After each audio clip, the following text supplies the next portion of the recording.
बिस्मिल्लाहिर्रहमानिर्रहीम। अस्सलामु अलैकुम नाज़रीन। एक ज़ालिम बादशाह की मौत का वाक़या। बनी इसराइल में एक बहुत बड़ा ज़ालिम था। एक मर्तबा वो अपने तख्ते सल्तनत पर बैठा हुआ था कि एक आदमी दिखाई दिया जो घर के दरवाज़े से दाखिल हुआ। उसकी शक्ल इंतहाई बदसूरत और खौफनाक। उसकी हालत व आमद से ये इंतहाई खौफज़दा हो गया और उसके चेहरे को देखने लगा और बोला, ऐ शख्स, तू कौन है और तुझे किसने मेरे घर में दाखिल होने की इजाज़त दे दी? उसने कहा, मुझे घर के मालिक ने इजाज़त दी है और मैं वो हूँ जिसे कोई पहरेदार नहीं रोक सकता और जिसे बादशाहों के पास हाजिर होने के लिए इजाज़त की ज़रूरत नहीं होती। मैं न तो किसी बादशाह की सियासत से घबराता हूँ और न कोई जालिम मुझे डरा सकता है और न मेरी पकड़ से कोई बच सकता है। जब उसने ये कलाम सुना तो मुंह के बल ज़मीन पर गिर गया और उसके आज़ा कांपने लगे और कहा, तू मलकुल मौत है? फरिश्ते ने हाँ में जवाब दिया। तो वो बोला, तुझे अल्लाह की कसम देता हूँ कि तू मुझे एक दिन की मोहलत दे दे ताकि मैं अपने गुनाहों की तौबा कर लूँ और अल्लाह ताला से माफ़ी तलब कर लूँ और मैं वह माल जो मैंने अपने ख़जानों में जमा किया था उसके मालिकों के हवाले कर दूँ, क्योंकि मैं अज़ाब की मशक्क़त बर्दाश्त नहीं कर सकता। फरिश्ता ने कहा, मैं तुझे कैसे मोहलत दे सकता हूँ, हालांकि तेरी ज़िंदगी के दिन पूरे हो चुके हैं और तेरी उम्र के औकात लिखे हुए महफूज हैं। उसने कहा, मुझे एक घड़ी की ही मोहलत इनायत कर दे। फरिश्ता बोला, एक एक घड़ी का हिसाब है।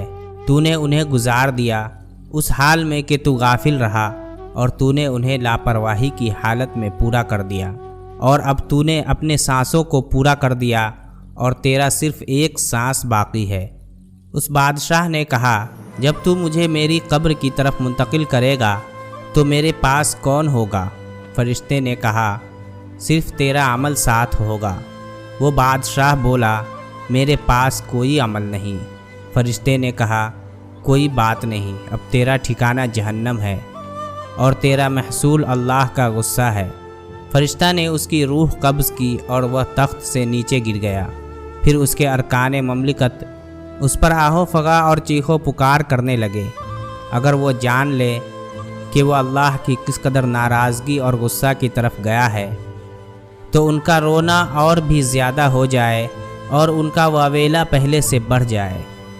अल्लाह रब्बुल इज़्ज़त का इरशाद है, ऐ ईमान वालो, वो वक्त नहीं आया कि उनके दिल अल्लाह के ज़िक्र के लिए झुक जाएं और नाजिल होने वाले हक़ के लिए, और वो न हो जाए उन अहले किताब की तरह जिन पर मुद्दत लंबी हो गई तो उनके दिल सख्त हो गए और उनमें से बहुत से नाफरमान थे।